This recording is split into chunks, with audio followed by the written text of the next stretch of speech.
On l'a dit, je l'ai dit tantôt, la revalorisation des salaires des fonctionnaires, des traitements des fonctionnaires, c'est parce qu'ils sont mal payés. Et d'ailleurs, un des indicateurs justement de la malveillante gouvernance. Donc vous justifiez le fait que l'on soit mal payé, qu'on accompagne à la corruption. Ce n'est qu'un facteur. Mais c'est un facteur prépondérant, pas le seul, mais c'est le facteur, comme on le dit en statistique mathématique, significatif.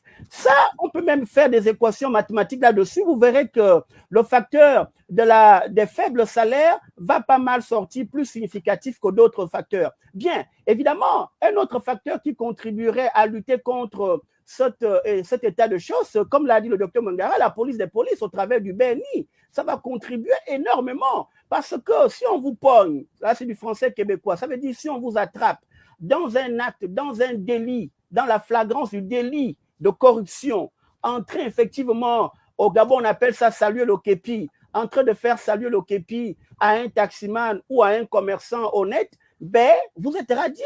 Et comme je l'ai toujours dit, un facteur, un indicateur de la bonne gouvernance que nous voulons mettre en place, c'est aussi le leadership exemplaire. Si nous-mêmes, les leaders, nous prêchons par l'exemplarité et que nous montrions effectivement par des cas d'arrestation comme ça des policiers corrompus à la télé, radier immédiatement, ça va faire tache d'huile dans le système, dans la lutte contre la corruption. Donc voilà des mesures par lesquelles qui sont concrètes. Et M. Goma,